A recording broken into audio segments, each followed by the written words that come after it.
Hey guys, I'm Matt with AZOPT. I just wanted to show you guys a few stretches that I feel are some that people should be doing all the time, but especially now that we're probably a lot of people are home, not able to go out to the gym, and we're probably a little bit more sedentary. So hopefully you're getting outside and doing some social distancing exercise.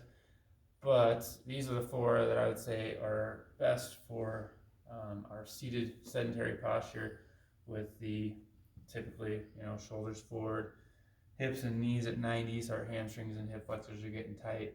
And then usually we have, our feet kicked out, so our calves, gastrocnemius especially, is getting tightened as well. So the first one, easy enough, hamstring stretch. All right, one leg out, the one being stretched is the straight one. The important part is keep the knee straight and the back straight as well, so you're not slouching. You've got your head and your chest upright, and you're just coming forward until you feel a good stretch in the back of the hamstring, the back of the thigh. The toe should be relaxed, right? So you're not pulling it up towards you, or then you're kind of putting your sciatic nerve on tension, and then you'll probably feel either some pain or some really intense pulling down in the calf and the foot. That's not what we want. We're just trying to stretch the hamstring out. All good stretches, static stretches. I like to have people hold for 30 seconds. There's been some research that shows any longer is not necessary, but much shorter and you're not getting the full effect of a stretch. So 30 seconds, both sides. And then I like to do 2 times. So do 30 seconds, 30 seconds, 30 seconds, 30 seconds.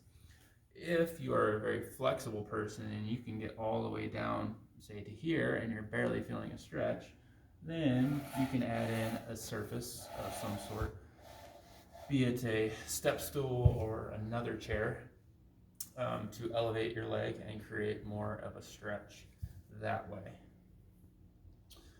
All right, so the next one would be a quad stretch, hip flexor stretch.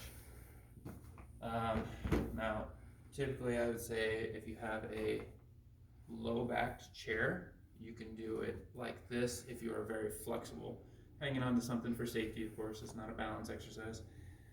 The important part is that you're getting your knee slightly behind your hip if possible, so that you're feeling a really good stretch through the front of the thigh and the hip flexor.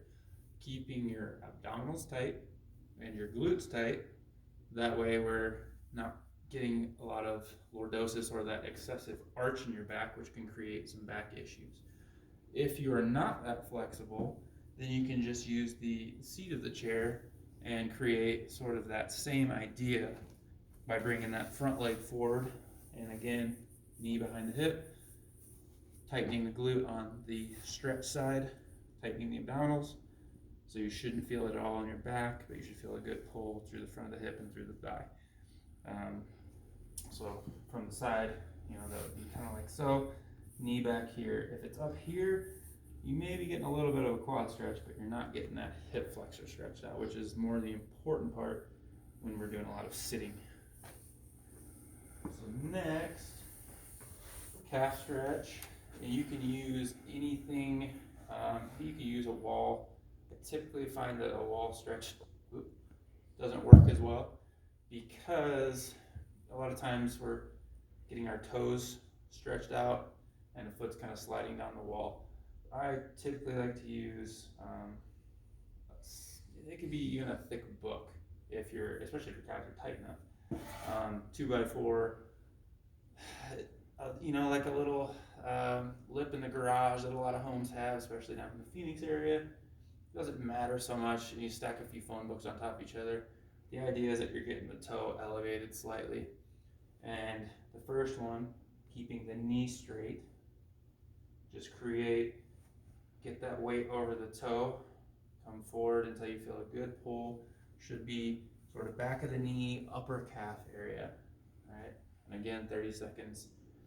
Then you drop the knee in so that you're feeling more of a stretch down in like the Achilles lower calf area.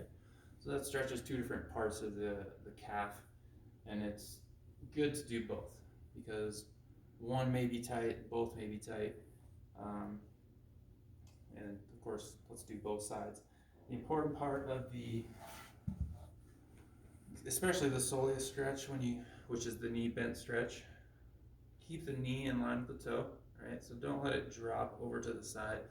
That's going to put unnecessary stress through the medial knee, potentially cause some knee problems. And it's also not getting as good a stretch as we need of the soleus. So just keep that knee kind of over in line with the toe. All right. And then the final one, let's come over to the doorway, one of the better ways to do it, for a pectoralis stretch, right? To keep those shoulders from being so rounded forward. You can do both at one time, or you can do one at a time. If you're really tight, one works a little bit better so that you're not creating a lot of arch in your back trying to stretch those out. So you'll put one arm sort of along the door frame. It doesn't have to be a door frame, it can just be an open, flat piece of wall as well. But you're stepping through, keeping your head upright, again, keeping your core tight, because you shouldn't be arching your back or looking down, okay? Both would be like so. And same thing, 30 seconds, 2 times. If you have shoulder issues and you're not able to get into that position, then you can always try sort of lower down. You're still getting somewhat of there's 2 different portions of the pec. So you're getting a little bit different part, and it's still a good stretch. And if you can, over time, sort of work your way up the wall and just sort of play with the angle that feels good for you. But the whole idea is that you're looking for a stretch right through here on both sides. I think that's it for the day. 4 most important stretches for more posture. If you have any questions, drop a comment and we'll get back to you on that. If there's anything else that we can help with, exercise, stretch wise, home ideas, just let us know. We're here for you. Everybody stay safe and stay healthy. All right, thanks.